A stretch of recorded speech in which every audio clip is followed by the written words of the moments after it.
ಬೆಂಗಳೂರು ಮಂಗಳೂರು ಮಧ್ಯೆ ಹೊಸ ಟೋಲ್ ಒಂದು ಉದ್ಭವ ಆಗಿಬಿಟ್ಟಿದೆ.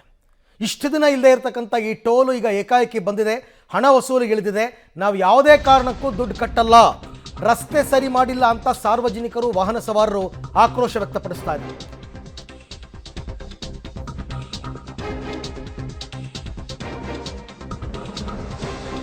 ಬೆಂಗಳೂರು ಮಂಗಳೂರು ಮಧ್ಯೆ ಈಗ ಹೊಸ ಟೋಲ್ನ ತಲೆನೋವು ಆರಂಭ ಆಗಿದೆ. ಎಲ್ಲಿ ಅಂದರೆ ಹಾಸನದ ಆಲೂರಿನ ಚೌಲಗೆರೆ ಬಳಿ ಇವತ್ತಿನಿಂದ ಟೋಲ್ ಆರಂಭ ಆಗ್ತಾ ಇದೆ.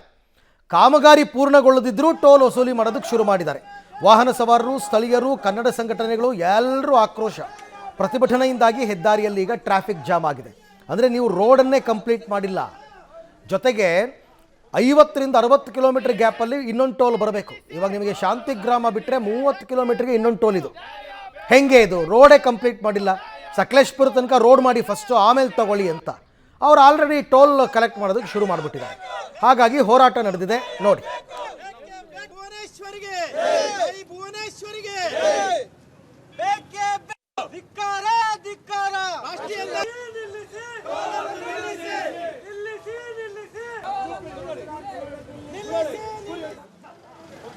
ಬ್ರದರ್ ಮೊಬೈಲ್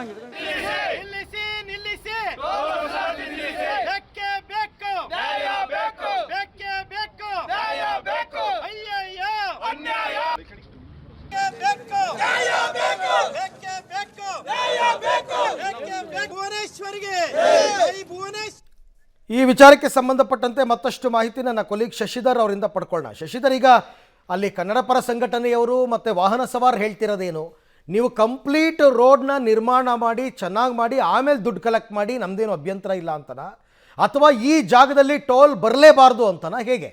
ಅರವಿಂದ್, ಹಾಸನ ಜಿಲ್ಲೆಯಲ್ಲಿ ಇಂದಿನಿಂದ ಸುಂಕ ವಸೂಲಾತಿ ಕೇಂದ್ರ ಮತ್ತೊಂದು ಕಾರ್ಯಾರಂಭ ಮಾಡಿದೆ. ಆಲೂರು ತಾಲೂಕಿನ ಚೌಲಗೆರೆ ಬಳಿ ಈಗ ಟೋಲ್ ಸಂಗ್ರಹ ಪ್ರಾರಂಭ ಮಾಡಿದೆ. ಇದಕ್ಕೆ ಸ್ಥಳೀಯರು ಹಾಗೂ ವಿವಿಧ ಕನ್ನಡ ಪರ ಸಂಘಟನೆಗಳು ಅಲ್ಲದೆ ವಾಹನ ಸವಾರರು ಸಹ ತೀವ್ರ ಆಕ್ರೋಶವನ್ನು ವ್ಯಕ್ತಪಡಿಸ್ತಾ ಇದ್ದಾರೆ. ನೀವು ದೃಶ್ಯದಲ್ಲಿ ಗಮನಿಸಬಹುದು, ಇದೇ ಚೌಲಗೆರೆ ಬಳಿ ಇಂದಿನಿಂದ ಪ್ರಾರಂಭಗೊಂಡಿರುವಂತಹ ಸುಂಕ ವಸೂಲಾತಿ ಕೇಂದ್ರ. ಈ ಸುಂಕ ವಸೂಲಾತಿ ಕೇಂದ್ರ ಏನಿದೆ, ಇದು ಸ್ಥಳೀಯರು ಅಂದರೆ ಅಕ್ಕಪಕ್ಕ ಅರ್ಧ ಕಿಲೋಮೀಟರ್ 1 ಕಿಲೋಮೀಟರ್ ಇರೋರು ಸಹ ಈಗ ತಿಂಗಳಿಗೆ 340 ರು ಪಾವತಿಸಿ ಅವರು ಓಡಾಟ ಮಾಡಬೇಕಾಗಿದೆ. ಅವರ ಜಮೀನುಗಳಿಗೆ ರಾಗಿ ಕೊಯ್ಲು ಸಮಯ, ಇದು ಜೋಳ ಕೊಯ್ಲು ಸಮಯ, ಬೆಳೆಗಳನ್ನು ಹೇರ್ಕೊಂಡು ಹೋಗ್ಲಿಕ್ಕೂ ಸಹ ಅವರಿಗೆ ಸುಂಕವನ್ನು ಪಾವತಿ ಮಾಡಬೇಕಾಗಿದೆ. ಹೀಗಾಗಿ ಇಂದಿನಿಂದ ಸುಂಕ ವಸೂಲಾತಿ ಮಾಡಬಾರ್ದು ಅಂತೇಳಿ ಪಟ್ಟು ಹಿಡಿದು ಬೆಳಗ್ಗೆಯಿಂದಲೂ ಸಹ ಹೋರಾಟವನ್ನು ನಡೆಸ್ತಾ ಇರತಕ್ಕಂಥದ್ದು.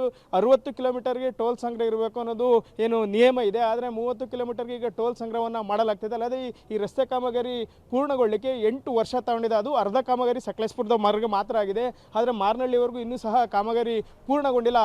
ಈಗಾಗಲೇ ಸುಂಕ ವಸೂಲಾತಿಯನ್ನು ಆರಂಭಿಸಿದ್ದಾರೆ ಅಂತ ಹೇಳಿ ಯಾವುದೇ ಕಾರಣಕ್ಕೂ ಇಂದಿನಿಂದ ಸುಂಕ ವಸೂಲಾತಿ ಮಾಡಬಾರ್ದು ಅಂತೇಳಿ ಪಟ್ಟು ಹಿಡಿದರೆ ಈಗಾಗಲೇ ಸ್ಥಳಕ್ಕೆ SP ಬಂದಿದ್ದರು, ಅಲ್ಲದೆ ಯೋಜನಾ ನಿರ್ದೇಶಕರು ಸಹ ಆಗಮಿಸಿದರು. ಅವರ ವಿರುದ್ಧ ಸಹ ಪ್ರತಿಭಟನಾಕಾರರು ಆಕ್ರೋಶವನ್ನು ವ್ಯಕ್ತಪಡಿಸಿದ್ದಾರೆ. ಇಲ್ಲಿ ಪ್ರಮುಖವಾಗಿ ಏನು ಅಂದರೆ ಸ್ಥಳೀಯರು ಸಹ ಈಗ ಹಣವನ್ನು ಪಾವತಿಸಬೇಕಾಗಿದೆ. ಹಾಗಾಗಿ ಇಂದಿನಿಂದ ಸುಂಕ ವಸೂಲಾತಿ ನಿಲ್ಲಿಸಬೇಕು ಅಂತೇಳಿ ಈಗ ಪ್ರತಿಭಟನೆ ಮುಂದುವರಿಸಿರ್ತಕ್ಕಂಥದ್ದು. ಈಗ ನಮ್ಮ ಜೊತೆ ಇಲ್ಲಿನ ಸ್ಥಳೀಯರ ಹೋರಾಟಗಾರರಿದ್ದಾರೆ, ಅವ್ರನ್ನ ಕೇಳೋಣ. ನಿಮ್ಮ ಬೇಡಿಕೆ ಏನು? ನಮ್ಮ ಬೇಡಿಕೆ ಇದು ಅವೈಜ್ಞಾನಿಕವಾಗಿ ಮಾಡಿದ್ದಾರೆ. 8 ವರ್ಷದ ಹಿಂದೆ ಮಾಡಬೇಕಾಗಿದ್ದಂಥ ವ್ಯವಸ್ಥೆನ ಇವತ್ತು ಮಾಡ್ದಲ್ಲೇ ಆ ಕಡೆ ಈ ಕಡೆ ಟಾಯ್ಲೆಟೇ ಇರಲಿಲ್ಲ, ಆಂಬುಲೆನ್ಸ್ ಇಲ್ಲ, ಪ್ರತಿಯೊಂದು ಸಿಗ್ನಲ್ ಇಲ್ಲ. ಹಾಸನಿಂದ ಸಕಲೇಶ್ಪುರದವರೆಗೆ ಈಗ ಇದು ಮಾಡಿದ ಮೇಲೆ 300 ಜನ ಬೈಕಲ್ಲಿ ಆಕ್ಸಿಡೆಂಟ್ ಆಗಿದೆ. ರೋಡ್ ಜಾಯಿನ್ ಆಗೋ ಥರ ಯಾವ ಥರ ಬೇಕೋ ಅದು ಏನು ವ್ಯವಸ್ಥೆ ಮಾಡಿಲ್ಲ. ಒಟ್ಟಿನಲ್ಲಿ ಈಗ ಇವರು ಕಾಂಟ್ರಾಕ್ಟ್ ತೊಗೊಂಡಿರೋದು ಹಾಸನಿಂದ ಮಾರ್ನಹಳ್ಳಿವರೆಗೆ, ಅಲ್ಲಿ ಮುಂದಕ್ಕೆ ಗುಳುಗಳಿಂದ ಆಚೆ ರೋಡೇ ರೆಡಿಯಾಗಿಲ್ಲ. ಇವರು ಮೊದಲು ಬರೀ ಇವ್ರಿಗೆ ದುಡ್ಡು ವಸೂಲು ಮಾಡೋದು ಒಂದು ವ್ಯವಸ್ಥೆ ಮಾಡ್ತಾಯಿದ್ದಾರೆ. ಎಲ್ಲದನ್ನೂ ನಾವು ಕೇಳ್ತಾ ಇರೋದು, ಏನೇನು ನಮಗೆ ಜನಗಳಿಗೆ ಕೊಡಬೇಕು ಆ ವ್ಯವಸ್ಥೆನ ಕೊಟ್ಟು ನೀವು ಟೋಲ್ ವಸೂಲು ಮಾಡೋದು ನಮ್ಮ ಅಭ್ಯಂತರ ಇಲ್ಲ.